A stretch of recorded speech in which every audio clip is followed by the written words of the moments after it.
All right, welcome back, everybody. We got 4 bodies. All right, today we're going to finish up the chapter 4. We're going to start off by looking at section 5, which is rational functions.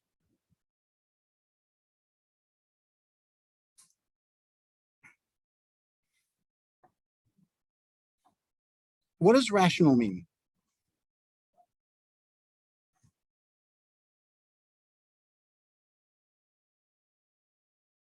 Fraction. If you look at the first 5 letters is ratio, it's fraction. So we're going to look at here is, but anything's a fraction. 1/3, 5/2, 7. Those are all fractions. They're all divided by something. Now we're going to look at here with rational functions. What we're going to have is a polynomial function.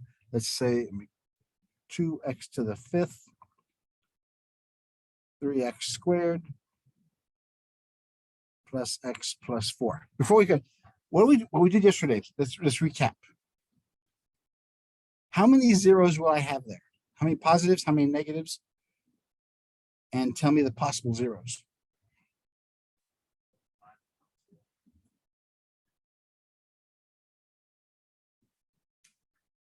Yes, we will have 5 possible, but what are they?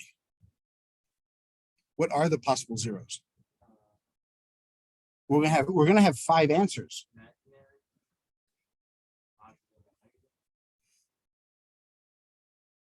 Did we do the P over Q part yesterday? In a polynomial, the constant is the P. The leading term is the Q.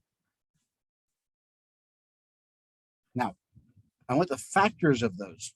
What are the factors of 4? Yeah. 4 times 1 is 4. 2 times 2 is 4. The factors of 2. 1 and 2. So the possible zeros, let's say all of them over 1. So it's plus or minus 1/1, 2/1, 4/1. Now the other one, 1/2, 2/2, 4/2. We have 3 on top, 2 on the bottom, so 2 times 3 is 6. Times 2 is 12. So far, we only have 12 possible answers. 1/1 is 1.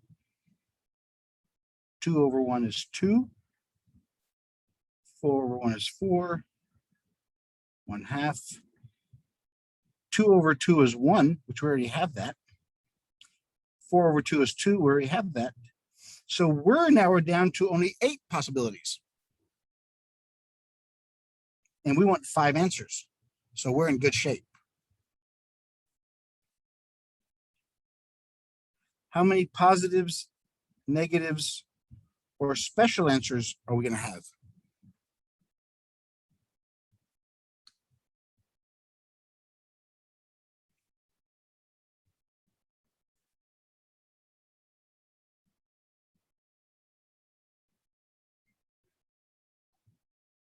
So for the positives, look at the sign changes. It goes from positive to negative, that's one sign change. From negative to positive, that's another sign change. And positive is not a sign change. So add those up. We're going to have 2 or 0 possible positive answers. That's Descartes' rule of signs.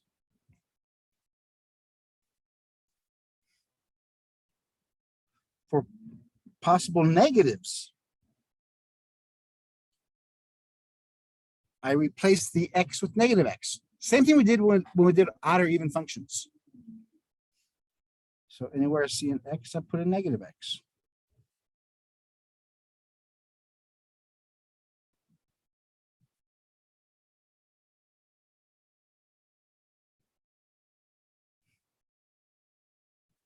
So anywhere I see an x, I put a negative x.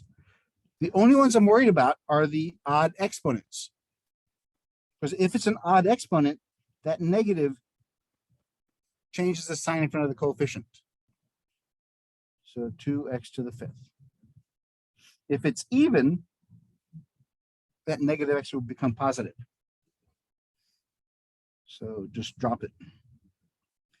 This one's odd, so it's negative x plus 4.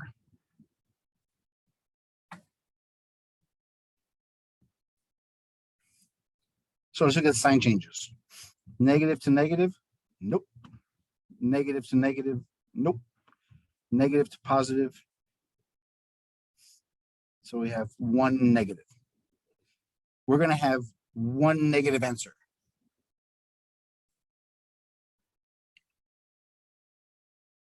So our possibilities, remember the table we created. Zeros, positives, negatives, and specials.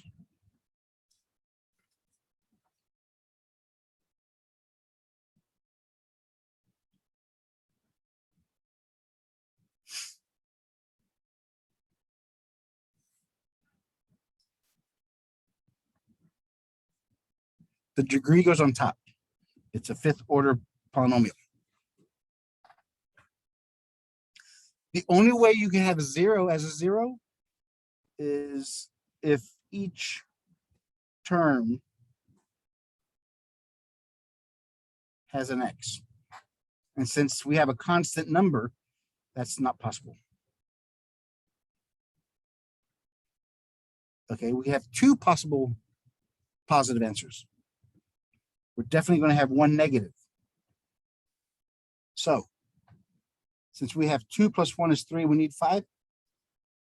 We're going to have for sure 2 special answers. Either i's or radicals.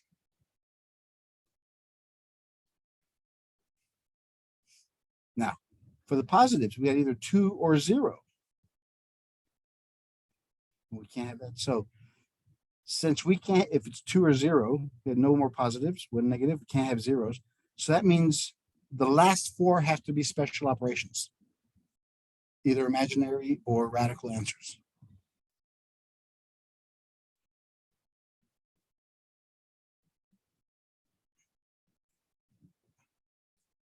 So that's what we did yesterday or the other day. Today, we're going to do rationals as well as inequalities. So, rationals are fractions.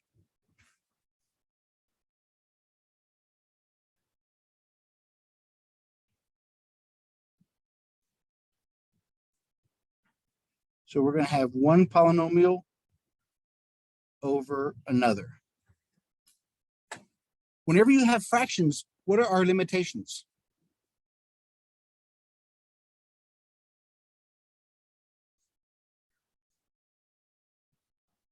Yeah.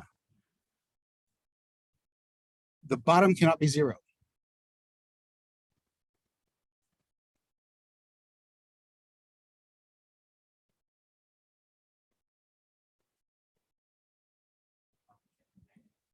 Well, it can be negative, yeah.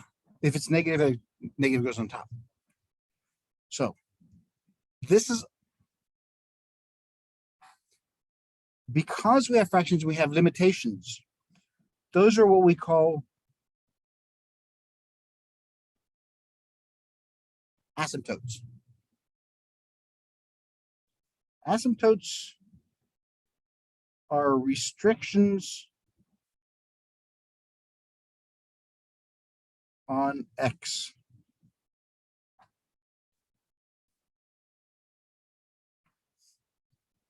X's where a function is undefined. Those are asymptotes. We have 3 types. The first one are called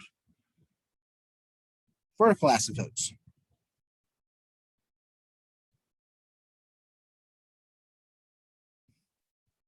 Vertical asymptotes are where the denominator equals 0. Those are vertical asymptotes. Those are easy. Just factor out the bottom, set it equals 0, and there you have it. We have horizontal asymptotes.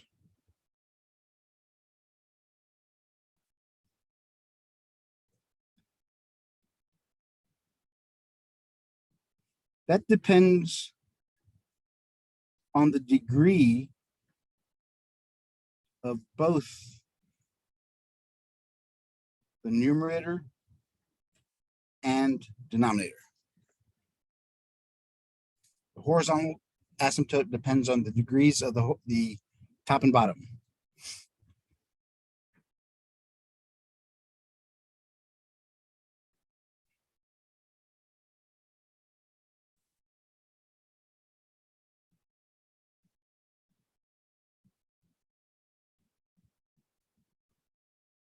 And the oblique asymptotes.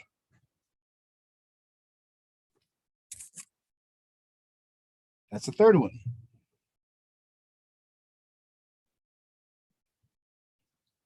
Actually, I can't make this plural because you can only have one horizontal or one oblique. An oblique asymptote is a special case of horizontal asymptotes.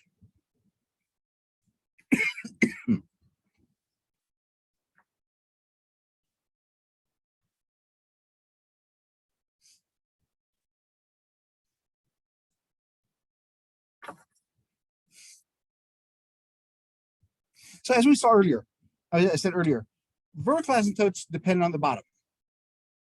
Set the bottom equal to 0, solve for x, those are your vertical asymptotes.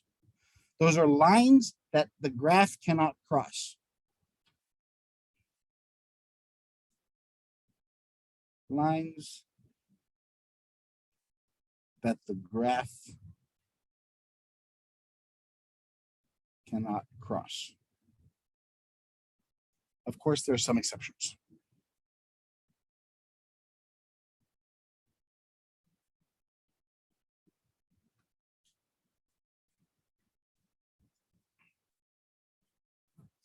So let's just look at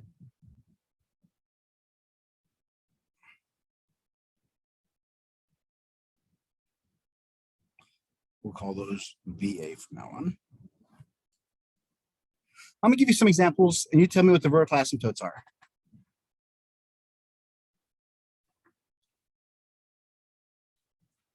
What's the vertical asymptote?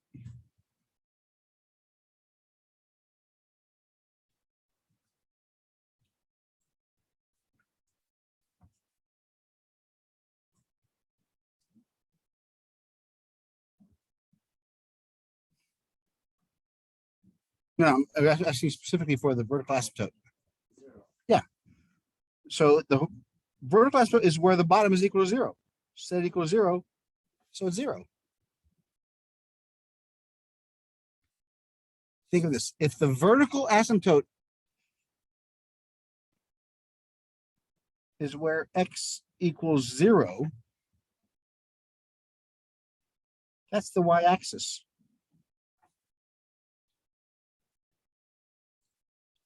So the vertical asymptote is 0, which means we cannot use 0 in our function.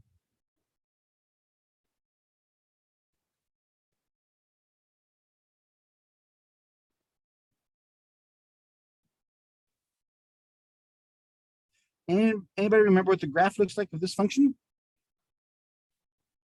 From the library of functions, chapter 1, chapter 2.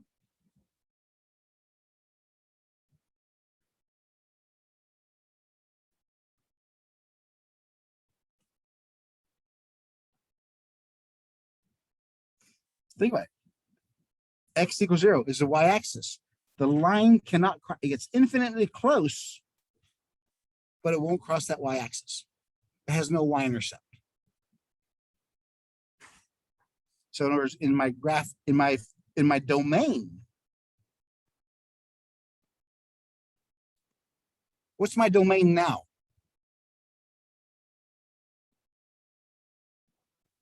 Remember, only x I cannot use, because in polynomials, the domain is usually infinity to negative infinity. It's continuous. But since we have a rational, we have a fraction, we can't use 0. So what happens to our domain? Or, well, how about from negative infinity? I can use everything here. There's a graph there. Very good. Excellent. Yes. Let me find another one I want to do.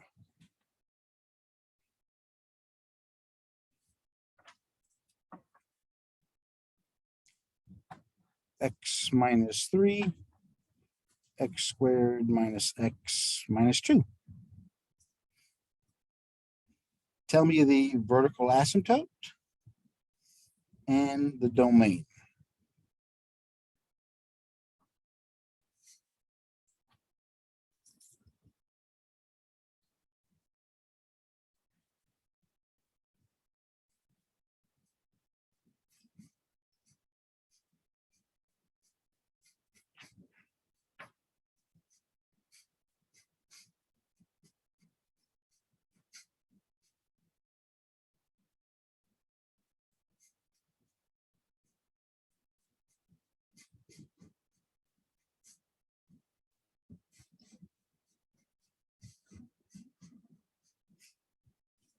The first thing you have to do is what?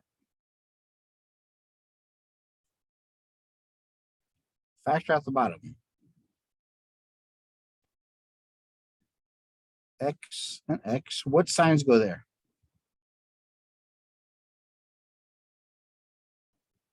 Yeah, because the second signs of minus, they're different. The bigger number gets the negative sign. What times what is 2? When you subtract them, you get 1. 2 and 1. And the 2 gets the negative. So it's 2 there, 1 there.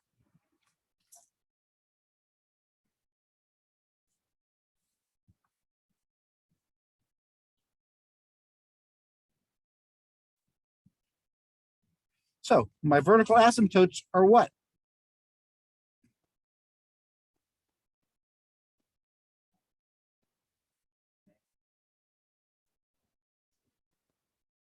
Nope, I didn't ask for the domain. I said vertical asymptotes.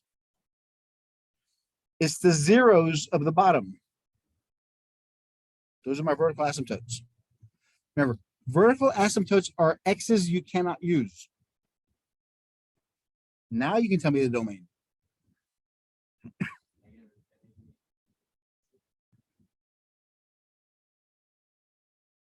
-1 is closer to. Think about this graph. Let's look at the graph.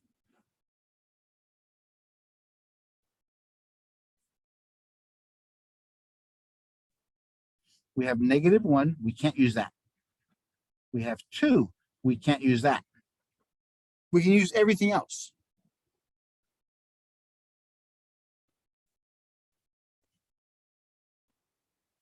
So it's negative infinity to -1. -1 to 2. And then from 2 to infinity.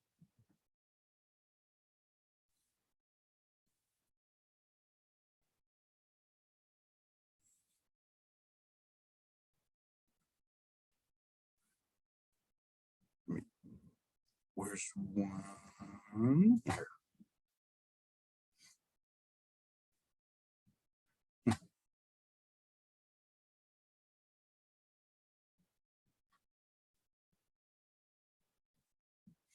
I have a whole series of examples I want to do for y'all, but a lot of them are repetitive.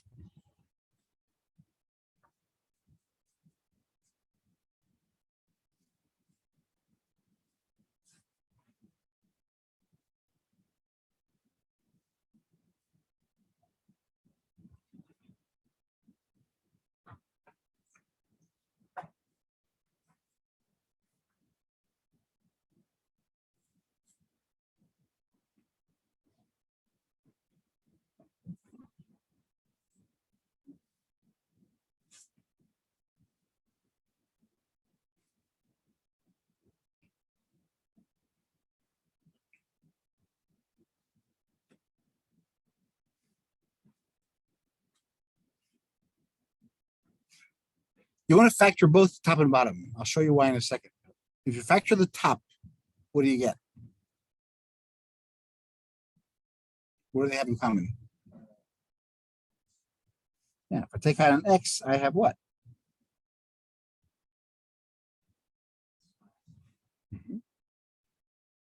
And on the bottom?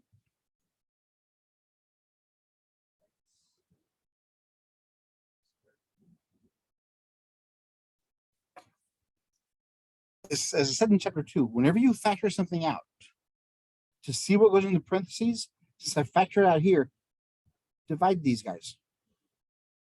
The remainder goes inside the parentheses. 3 x's, I take away 1, I get 2. X over x, I get 1. There has to be something in its place. These x's cancel.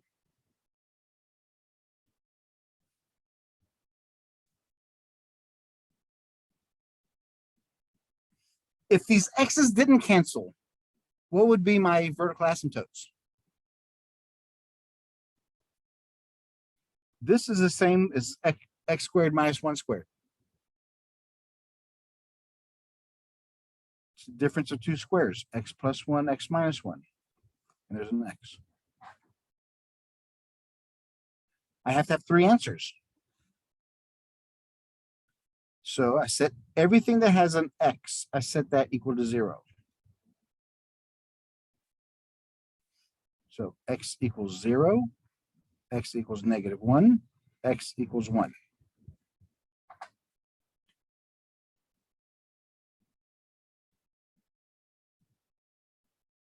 But x equals 0 was canceled out. That's no longer a vertical asymptote. It's now a hole.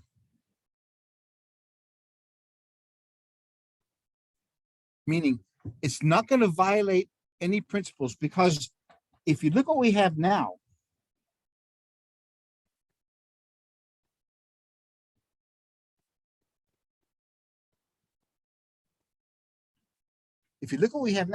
that's the graph of our function. Because the x is canceled out, no longer in use. But this is going to be our graph. So our only 2 vertical asymptotes are at -1 and +1.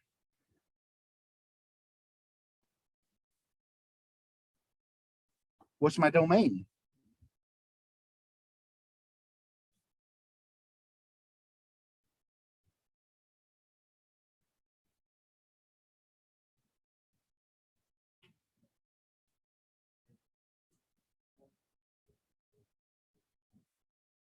Very good. Very good. That's my domain.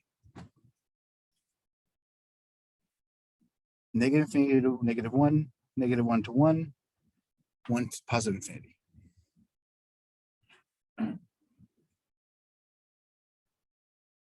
Now the question is, what happens to this x? We used to have a 0 down here.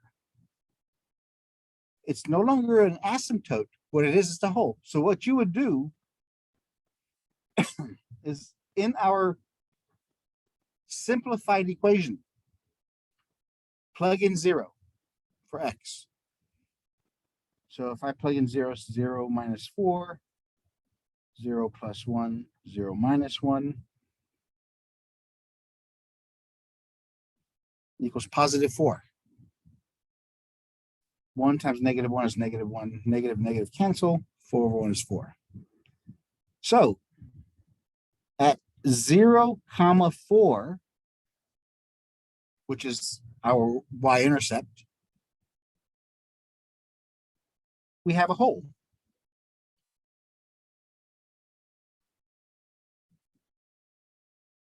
So at 1, 2, 3, 4, we have a hole at 0, 4. And we still have our asymptotes at 1 and -1.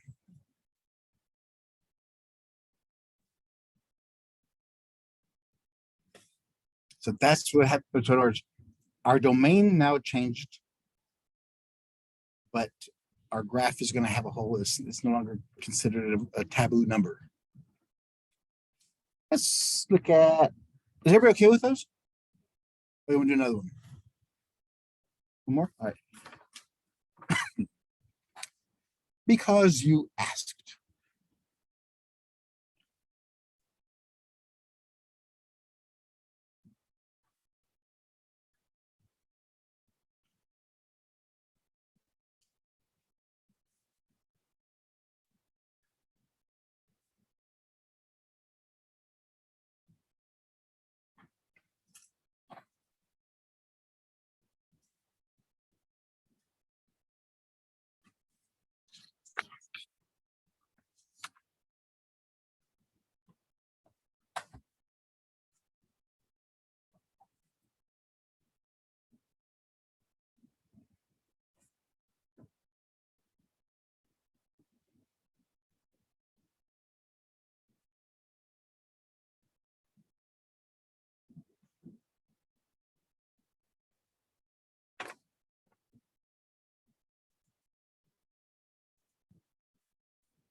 Because you have to remember your factoring rules we talked about a long time ago, and the shortcut I showed you.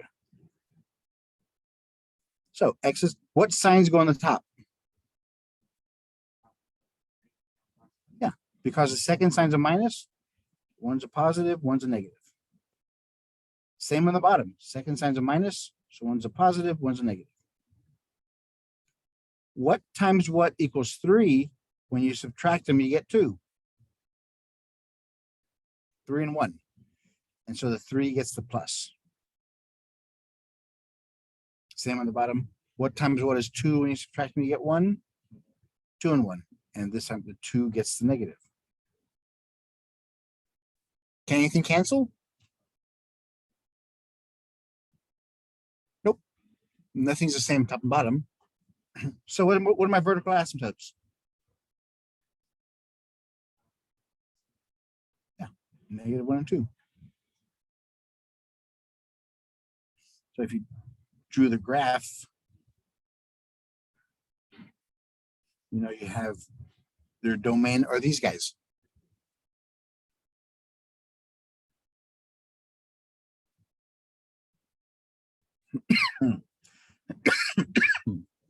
So -infinity to -1, union -1 to 2, union 2 to positive infinity. So that's horizontal, that's vertical asymptotes.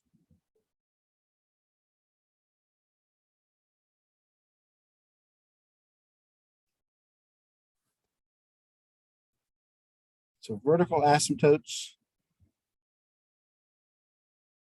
set denominator equal to 0 and solve. Those are your vertical asymptotes.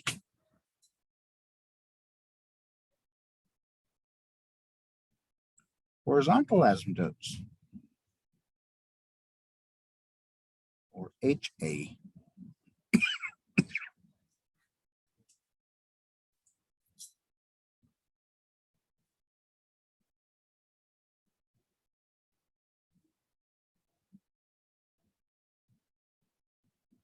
Like I said earlier, the horizontal asymptote depends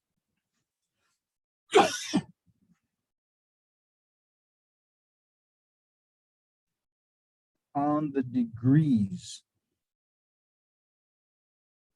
of the numerator and denominator.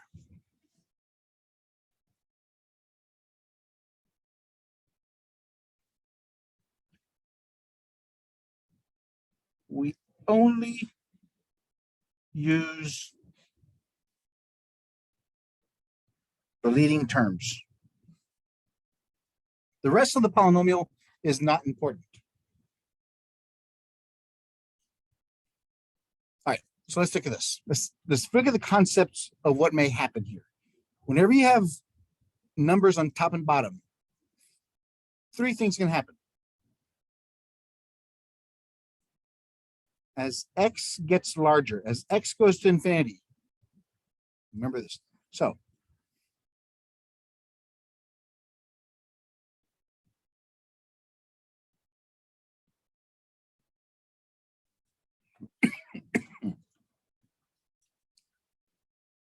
these are the things that can happen.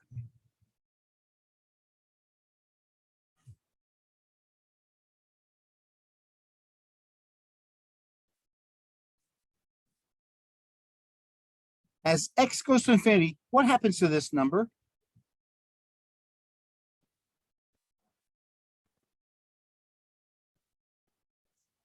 It gets smaller. How small? What is it close to? No. Yeah, it gets to 0.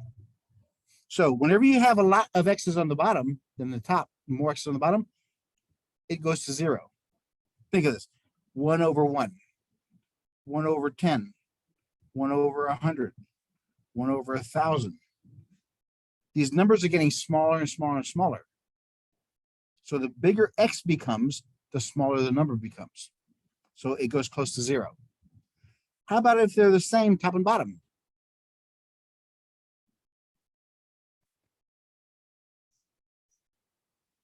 What can you do if the x's are the same? Whenever you divide the same number by the same number, what do you get? You get 1. How many times does x go into x? 1 time. And if you have more x's on top and x gets bigger, what does that number go to? Yeah. So there is no horizontal asymptote there.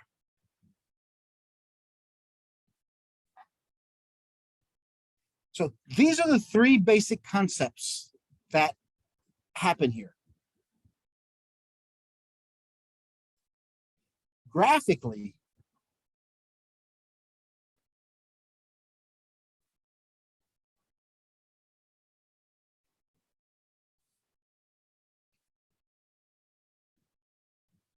as x, so at 1, 1 over 1 is 1. And as x gets bigger, it goes lower and lower and lower to 0. This one, the x's cancel. So no matter what, it becomes 1.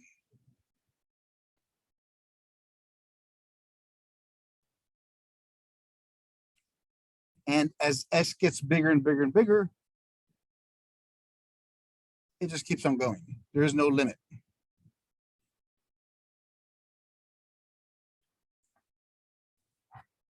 Now let's see how this relates to I just talked about earlier about exponents. Remember, we have p of x over q of x. They're two polynomials on top of each other. a(n) minus 1, x(n) minus 1, dot, dot, dot. a1, x1, a0. That's, again, that's the general definition of a polynomial. On the bottom, I'm going to use b and m instead of n.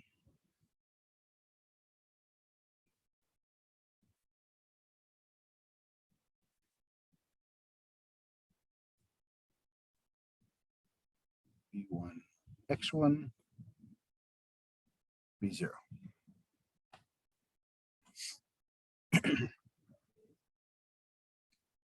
Those are general polynomials. They could be any size. The exponents decrease from the highest, the degree, down to 0, to a constant. As I said earlier, when we deal with horizontal asymptotes, we only deal with leading terms. All this other stuff here, I don't need. So all I look at are the leading terms.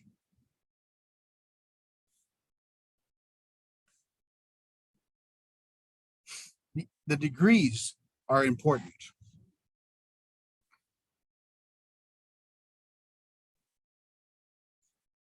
We have three possibilities here.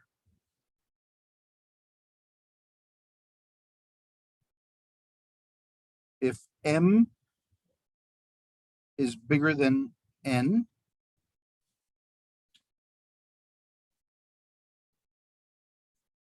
if m equals n, or if m is less than n.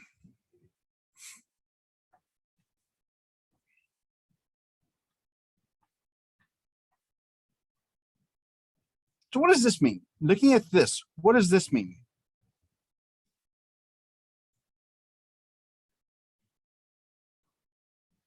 Right. So what if I had, that means the exponent on the bottom has to be bigger. So if it's bigger, who has more x's, top or bottom? And if the bottom has more x's, where does it go to? Yep. So it goes to 0.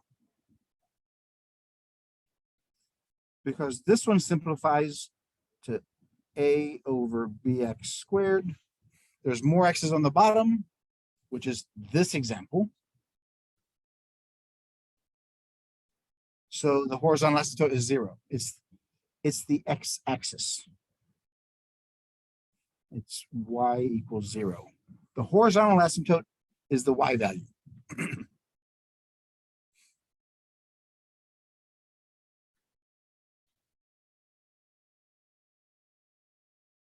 If they had the same exponents, what would happen?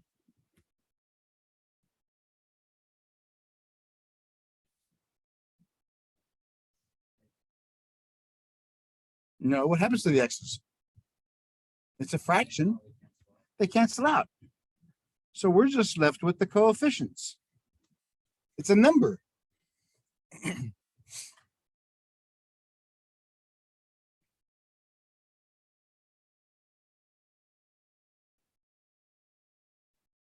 Which is what we did earlier.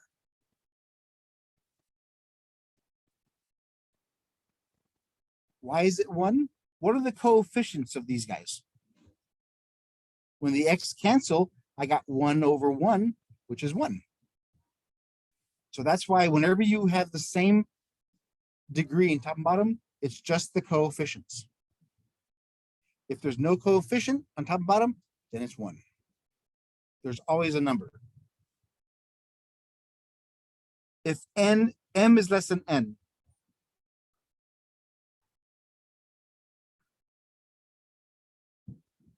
if there's more x's on top than bottom,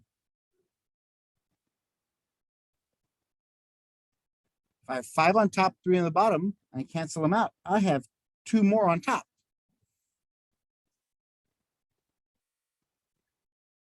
So what's my horizontal asymptote? Yeah, so there is none. Yeah.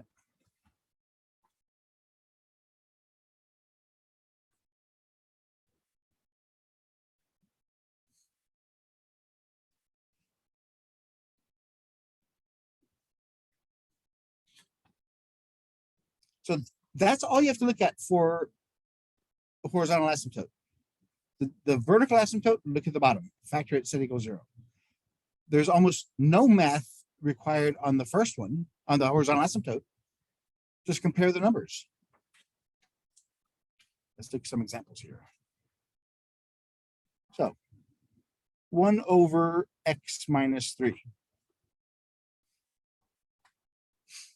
What's the horizontal asymptote?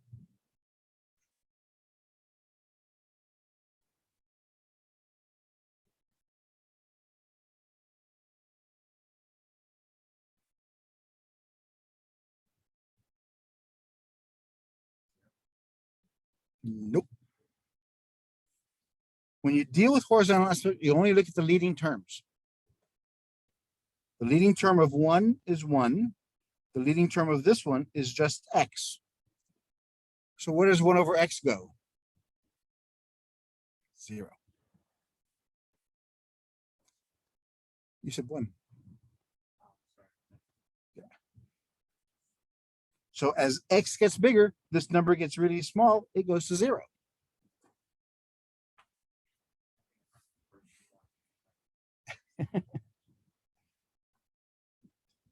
Negative 7x to the 4th minus 10x squared plus 1, 11x to the 4th plus x minus 2. What's my horizontal asymptote here?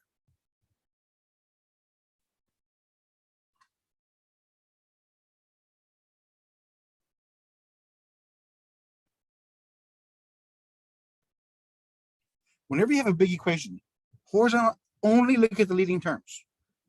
The leading terms are these. Yeah, since they're the same, they cancel out. It's just negative 7 over 11. That's your horizontal line going through negative 7 over 11.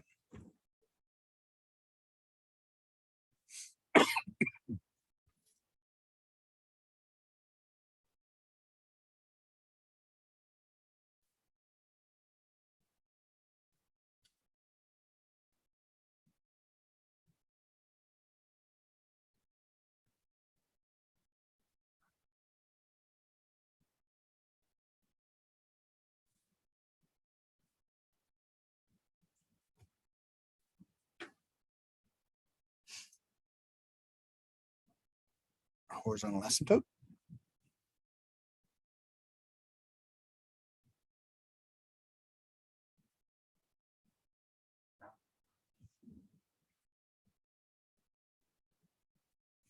Right, because again, the leading terms. Okay, I don't care about the rest of the equation for horizontal asymptotes. 3x is on top. When I get rid of 1, so I have x squared over 2. So as x gets bigger, the one gets bigger, so there's no horizontal asymptote.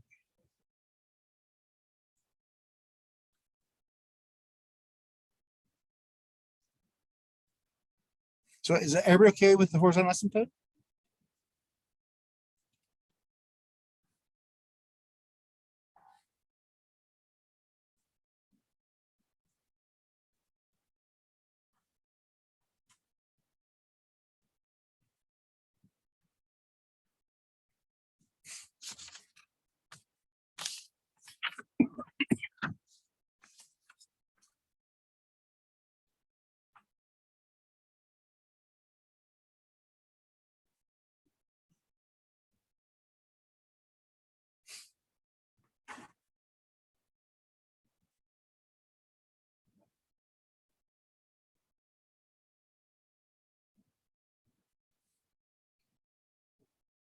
Because we have 2x squared over x.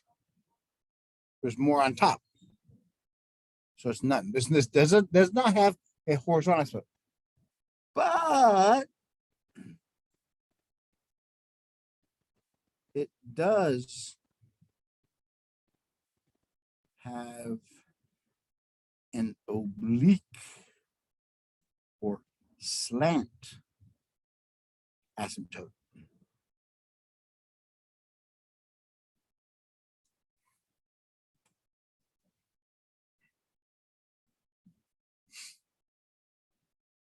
There's always exceptions to the rule.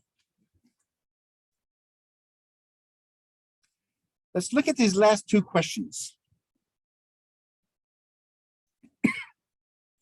What's different about the leading terms? Why is this one a none and this one has an oblique?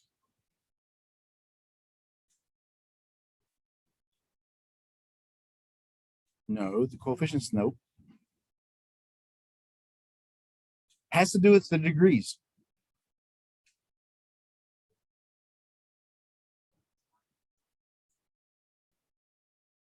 That's getting closer to what I'm looking for. when we look at the leading terms, this one simplified to that. This one simplified to that. Because this one, when I do the division, I ended up with a linear equation. That's what made it oblique. The asymptotes have to be straight lines. Vertical asymptote, straight line. Horizontal, straight line. So the oblique, the slant one, has to be a straight line also. It can't be straight if it has an exponent. So here are the conditions for oblique asymptotes. Or you can call them whatever, either slant or oblique.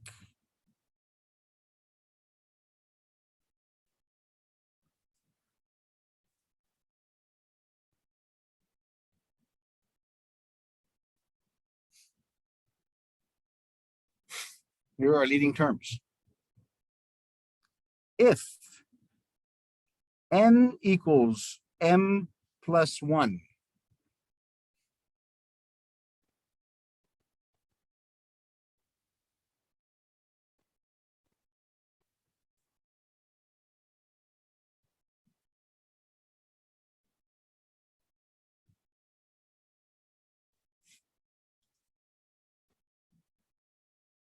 so if your numerator, if the degree on the top is bigger than the degree on the bottom by 1, and we do division, we'll end up with a linear equation. So that's why it's an oblique asymptote.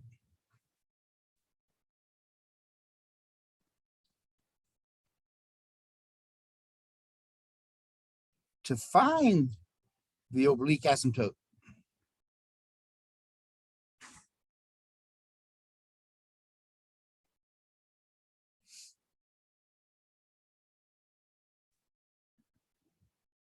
you use long division.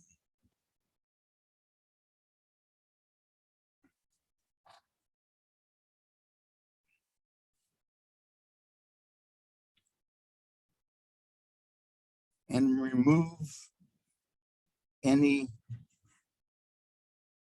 remainder. It's just the linear portion of it.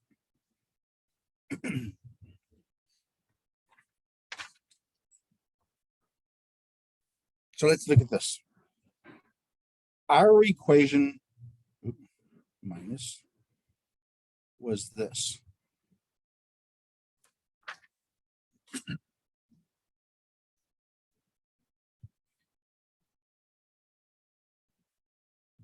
Long division. That's the division that we've used ever since we learned it in 3rd grade. 34 divided by 3. In the 3rd grade, or elementary school, whatever's on the bottom goes out there. Whatever's on top goes inside there. What times 3 gives me 3? So 3 goes in 3 once. Anybody remember this process of division before calculators came around? So once you figure out that 3 goes in 3 once, multiply. 3 times 3 equals 3. Subtract, change the signs, and add. So 3 minus 3 is 0. Bring down the 4. How many times does 3 go into 4? Once. So 1 times 3 equals 3. Change the sign and add. 4 minus 3 is 1. This is the remainder.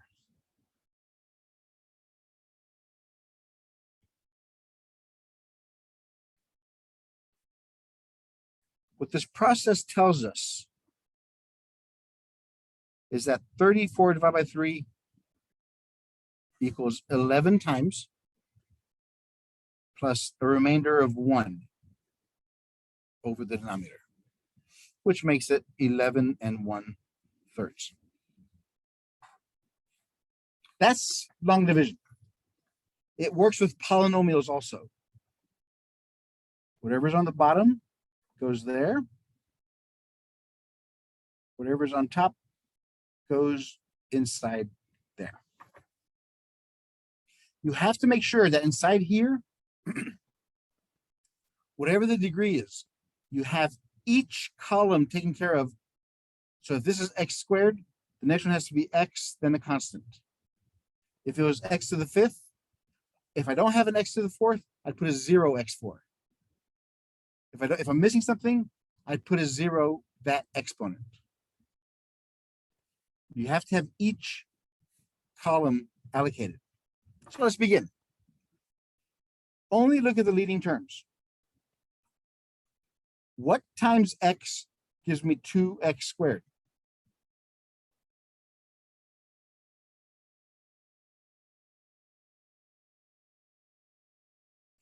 If it helps you, there's a 1 in front of the x. What times 1 gives me 2? What times x gives me x squared? Another x.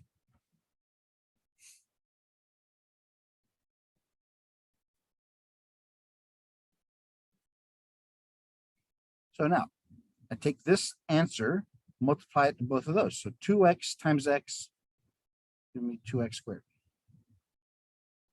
Positive times negative is a negative. 2x times 2 is 4x. Change the signs and add. The leading term has to disappear. 4 minus 3 is 1x. Repeat the process until you can't go any further. What times x gives me x?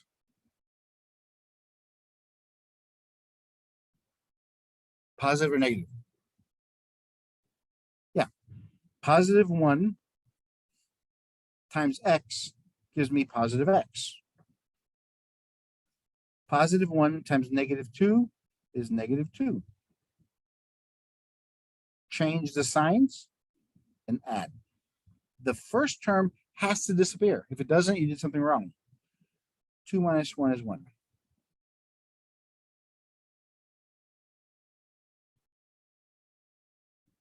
There's your remainder. But for this case, for the oblique, we don't want the remainder, so we get rid of that. All we want is the answer, which is on top. That is the oblique asymptote.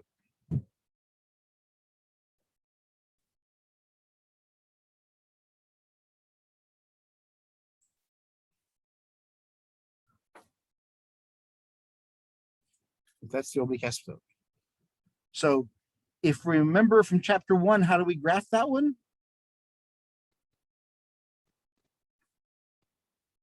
So 2x plus 1. How do we graph that? Plot the y-intercept first at 1. The slope is 2 over 1. Up 2 over 1. Up 2 over 1. So that's our asymptote.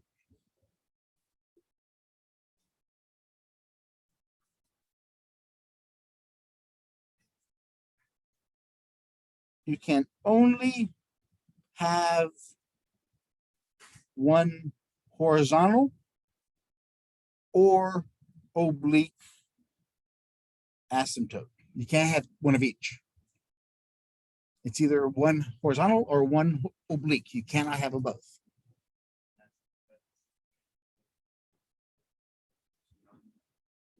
Well, the oblique is the exception to the horizontal. Remember, because we're looking at the same thing as horizontal. But normally when there's more on top than the bottom, it's 0 or that doesn't exist. But if there's only one more on top than the bottom, then it's oblique. So it's the extension to the horizontal asymptote. What do y'all think? That's section 5. Let's look at section 6. Section 6 deals with inequalities.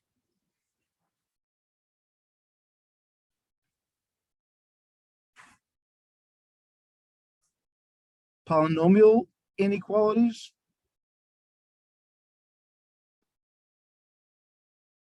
and rational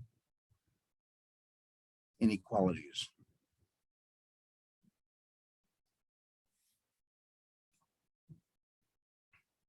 So we'll look at these in 2 steps.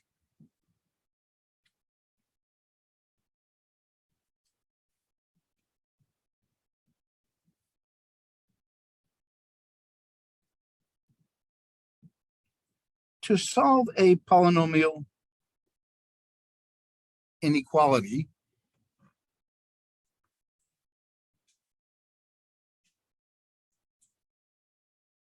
treat the inequality as an equal sign.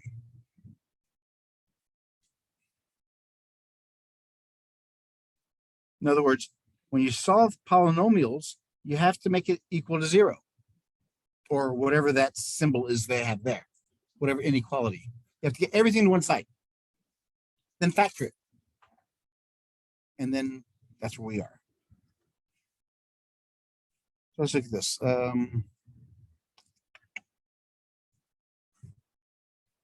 Now look at this. X squared plus 5x plus 6 is less than 0.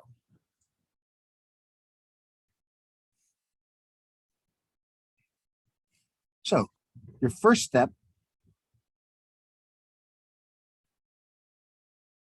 set it equal to 0. Have 0 on one side.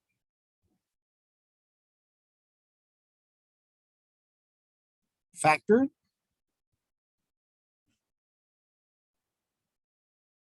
Solve for x.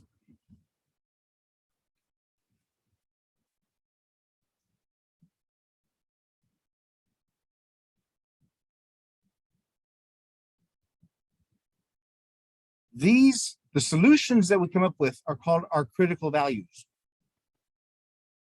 which I'll call CVs. CV. And I'll tell you why in a second.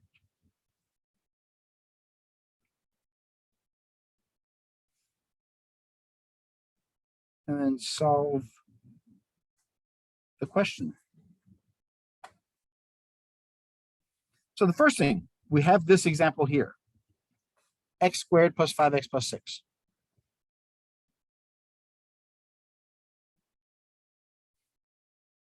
It's got 0 on one side, check. We did that. Did we factor it? No, we got to factor it next.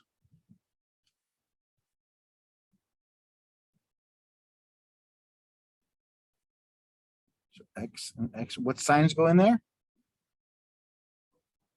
Yeah, since the second sign's a plus, that means they're the same. They're same, whatever the first one is, so they're both positives. What times what is 6? When you add them, you get 5.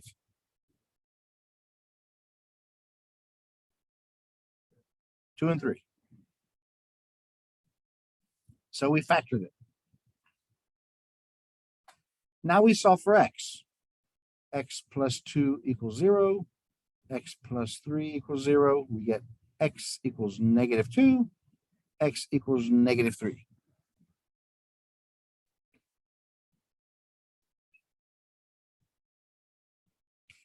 These are our critical values. Let's look at the graph of this thing.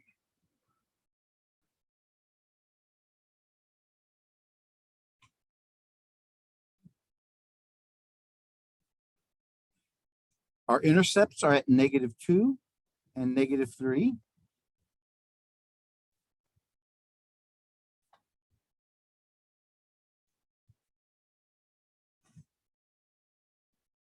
Fortunately, we learned how to interpret these graphs before we got to this section. What kind of graph is it? What's the degree? Is it increasing, decreasing? What's the degree of this equation? 2. That's the degree. Because it's a degree, we know that it's a parabola either opens up, opens down. How do we know which one it is? Yeah, leading coefficient. It equals 1. A equals 1, which is positive, so it opens up. So we know our graph will look like this.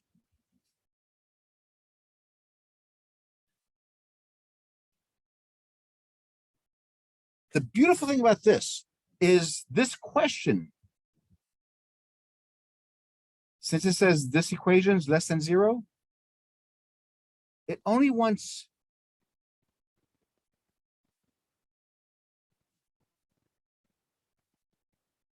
the values of x where the graph is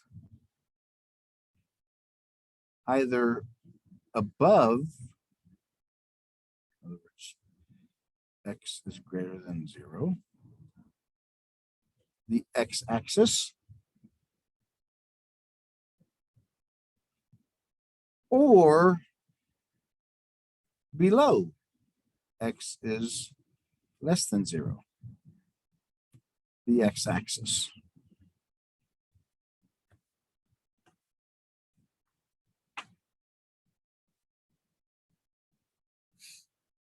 So when you deal with inequalities, they only want to know where the graph is above or below the x-axis.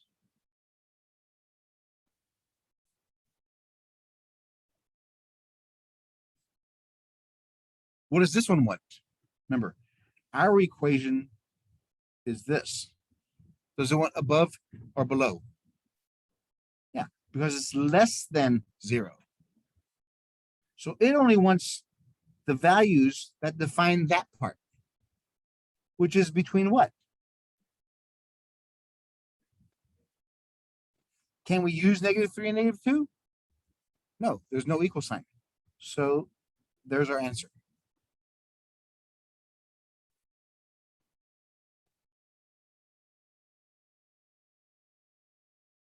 That's all we have to do is look at where is the graph above or below and put the endpoints.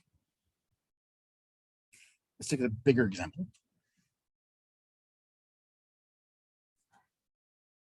X squared plus 3x less than equal to x plus 3.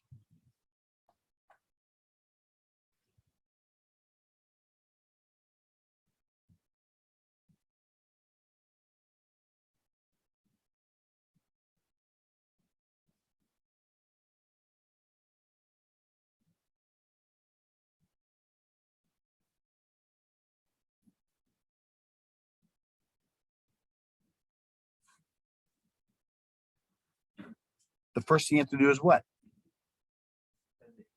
Yep. So always move the smaller to the larger. Since the larger degree is here, I got to move the right side to the left. So I subtract x and I subtract 3.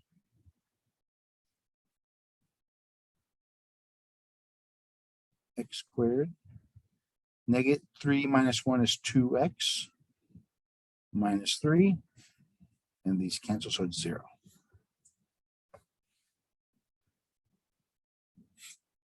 So am I looking for above or below the x-axis? Below, because it's less than.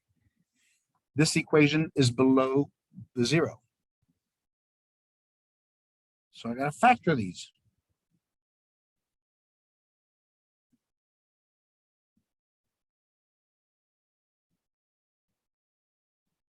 Because the second sign's a minus, they're opposite signs. What times what is 3? When you subtract them, you get 2. 3 and 1. And the first sign's a plus, so the 3 goes in the plus. So what are my critical values?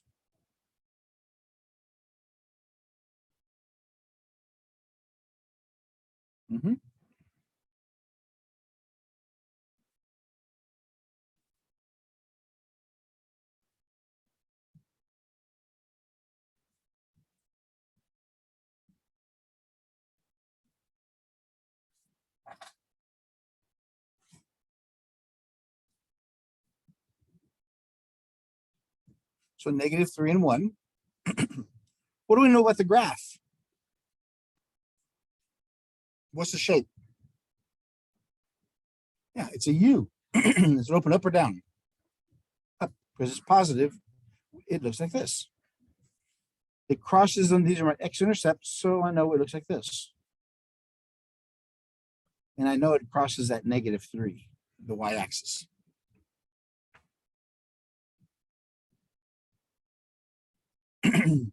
So does it want above or below? Below, because it's less than. So I only want to know what x's define this part here. It's from -3 to 1.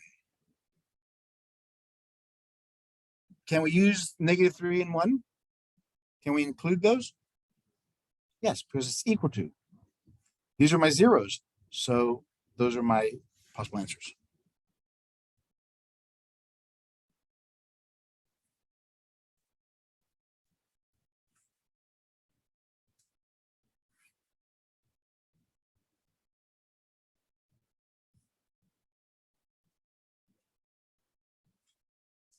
How about this one?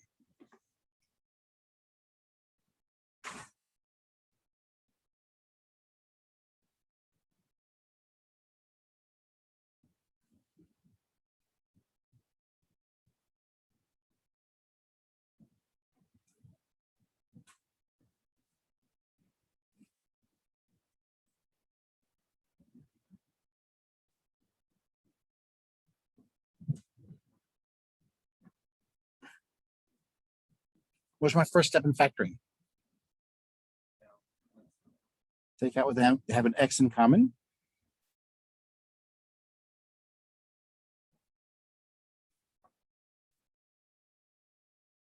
Can we factor out the middle part here, x squared minus 1? But isn't 1 a perfect square? 1 times 1 is 1. So we have a difference of 2 squares. X plus 1, x minus 1. I mean, it wouldn't matter if you want to set these equal to 0. We'd set the first one as x equals 0, and then x minus 1 equals 0, and solve those. X squared equals 1, square root x equals plus or minus 1, which is what this is going to give us. So my critical values,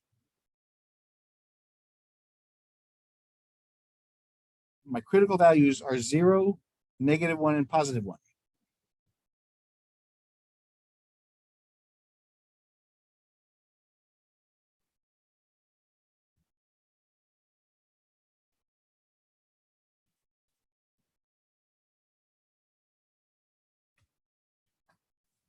So I have a dot at 0, at 1, and -1.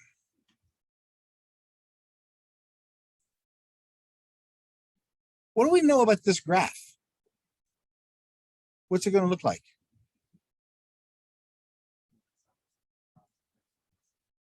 Look at the original equation. Once you get it to 0, look at the equation. What does that look like?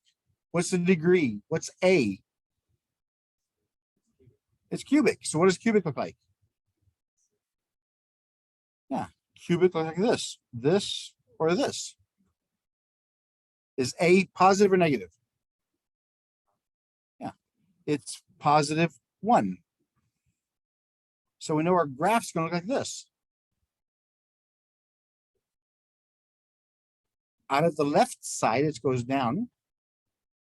Out of the right side, it goes up.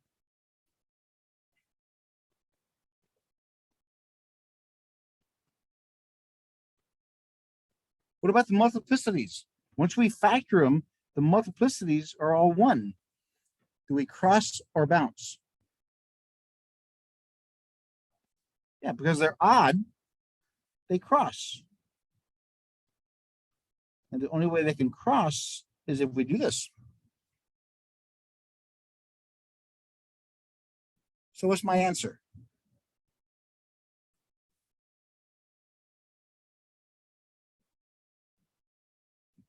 Do I want above or below? Because it's greater than 0. I want all the graph that's above 0, which is here and here. So my answer is what? -1 to 0. Brackets or parentheses? Brackets, because it's equal to 0. Union with 1 to infinity. Because at 1, it starts going above. So that's polynomial inequalities.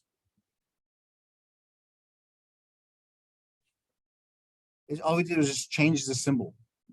And instead of having all of the answers, I want a specific part of it. All right. The last thing, rational inequalities.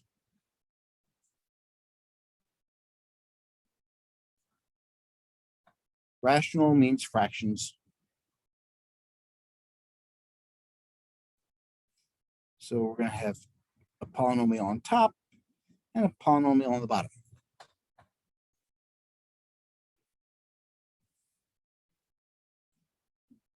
Again, we have to have 0 on one side.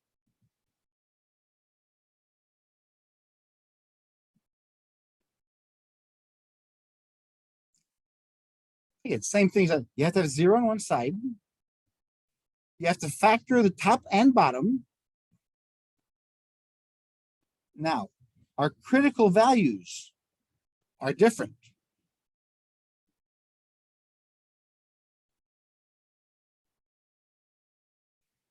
If you take the top number, the numerator, set it equals 0, what does that find for you?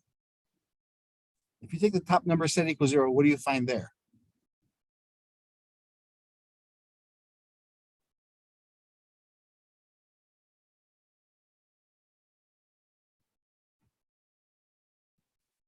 That finds the zeros, the x-intercepts.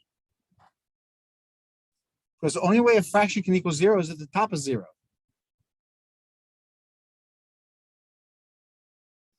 If you set the bottom equal to 0, what do you get? Yeah, you get the vertical asymptotes. These make up your critical values now.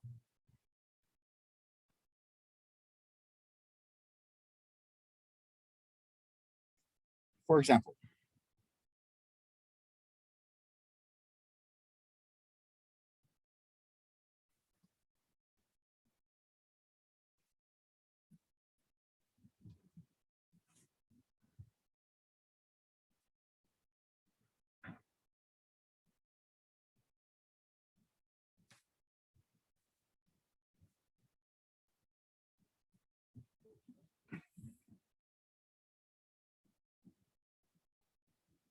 is this set equal to 0? Yes. Are the top and bottom factored out as far as possible? Yes. So the next thing you do is what?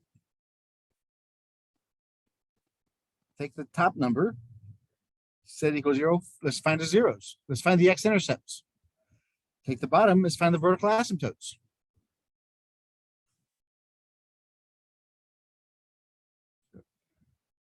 Take the top, set it equal to 0. I get x equals 0. Take the bottom, set it equal to 0.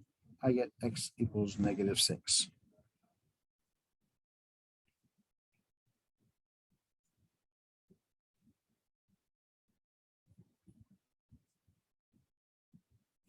So let's look at our graph.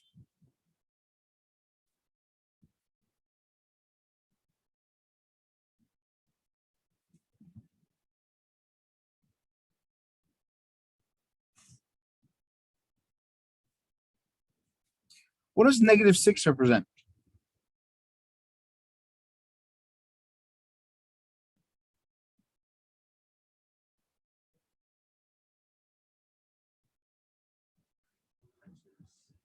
No, that's your asymptote. That's your vertical asymptote. You can't use that line. You can't use that number. And the top one, x equals 0, that's your x-intercept. That's your 0.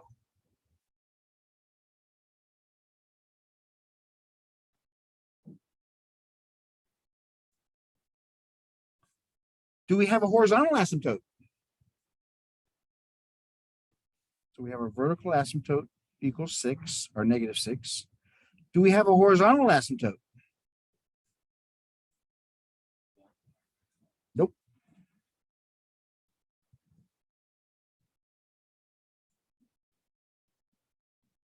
Which part of the equation do you use for the horizontal asymptote?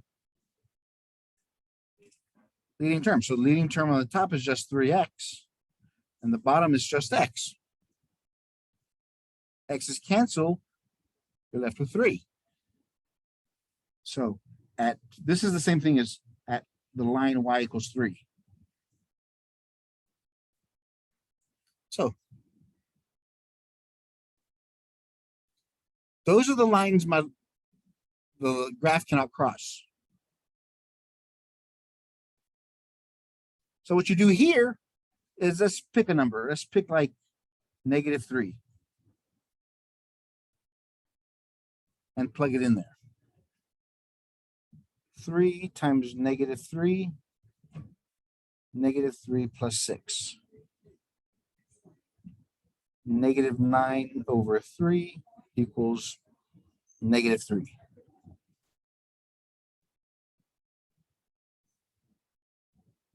So at negative 3, it equals negative 3.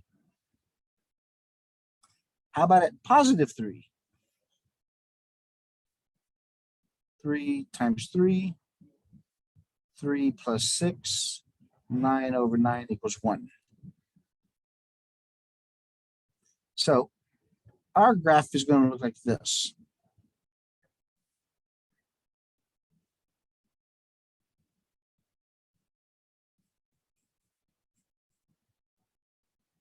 How about the other side? Since you have a vertical asymptote, let's look at if we put 9 in there. Because since this part of the graph is on this side, it's going to have a mirror image over here. I want to see if it's above or below the the horizontal asymptote. 3 times 9, negative 9, sorry, negative 9. 3 times negative 9 is negative 27. Negative 9 plus 6 is negative 3. Negatives cancel. 9, 9. So yeah. So up here we have this graph. Which part of this graph do I want?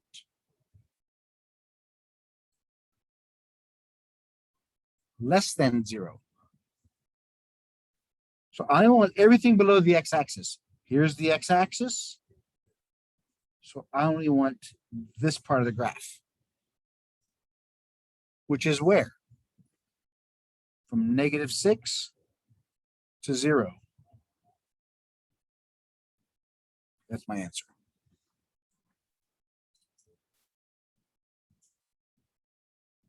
That makes sense? It's moving. Let's do another one. But it's a lot of moving parts, but they all make logical sense. We have to get 0 on one side. We factor out the top and bottom, solve them. Whatever's on top becomes our x-intercept. Whatever's on the bottom becomes our vertical asymptote.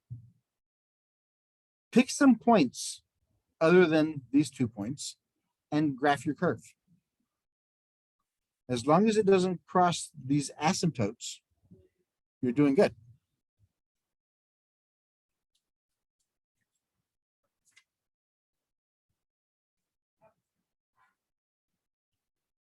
X plus 1, 2x minus 4, less than equal to 1.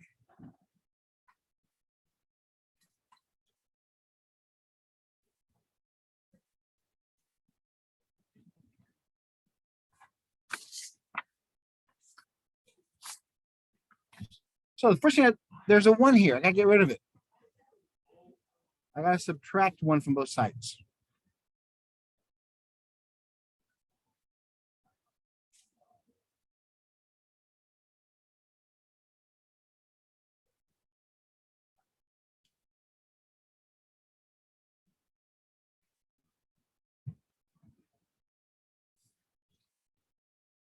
So since I'm subtracting, I have a fraction here. I have to make this one into a fraction. The denominator I have to get is 2x minus 4.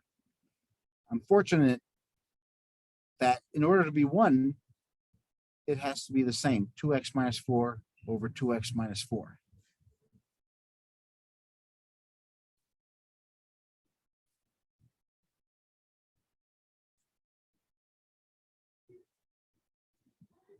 I have a common denominator, so I just worry about the top. X plus 1 minus 2x minus 4 is less than equal to 0.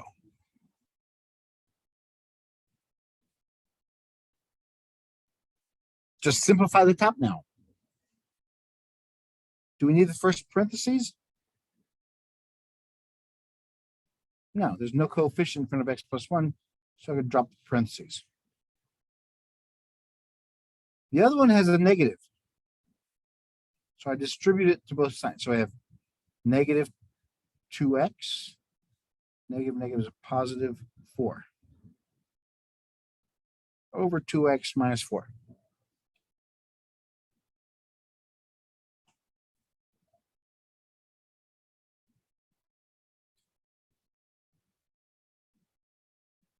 Combine like terms. Negative 2x plus 1 is negative x. 4 plus 1 is 5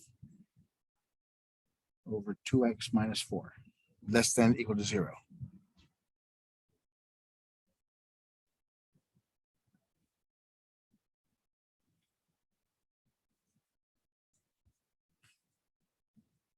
So let's look at the critical, let's find the critical values.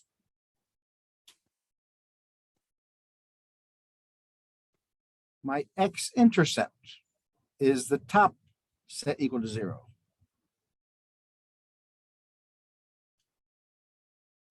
I add x to both sides, I get x equals 5. 1, 2, 3, 4, 5.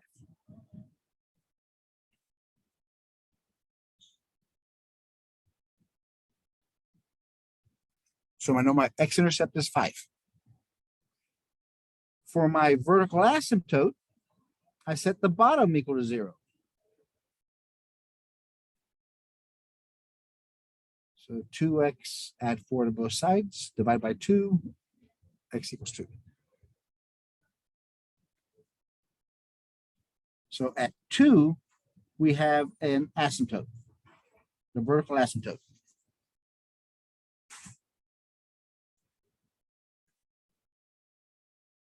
What's my horizontal asymptote of this one?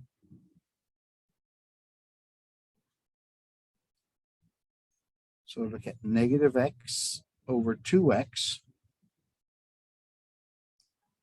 X is canceled, so I get negative 1 over 2. Since the degrees are the same. So at negative 1/2, I got a horizontal asymptote.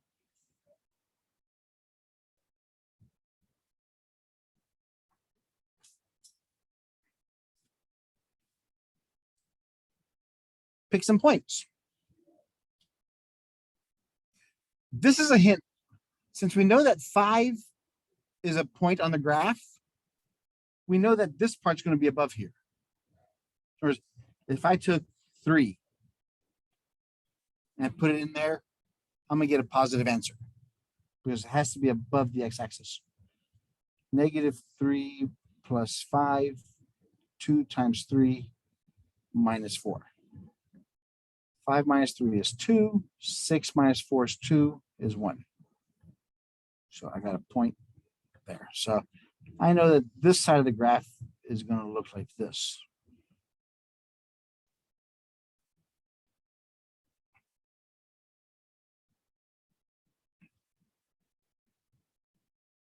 If I use 0, I can use 0. If I use 0, I get 5 over negative 4 is negative 5 over 4, negative 1 1/4. What about there? So down here, again, it's going to have the same shape. Graph looks like that. So what's my answer? I'm looking for what answers are less than equal to 0. Is that above or below the x-axis? Below. So here's the x-axis. This whole side is below the x-axis. So that's from negative infinity to 2. And since 2 is my vertical axis, I can't use that. It has to be a parenthesis.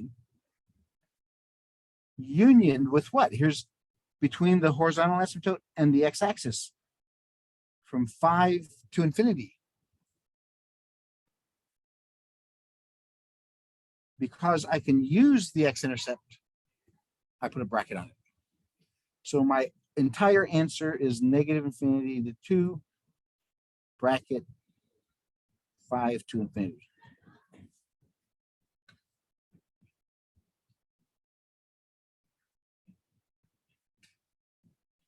That's chapter 4.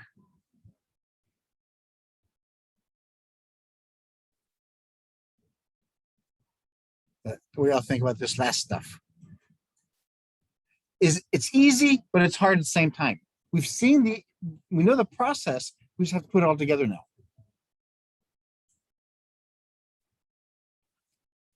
That's it. Any questions? Okay, let me tell you what's going to happen the rest of the semester.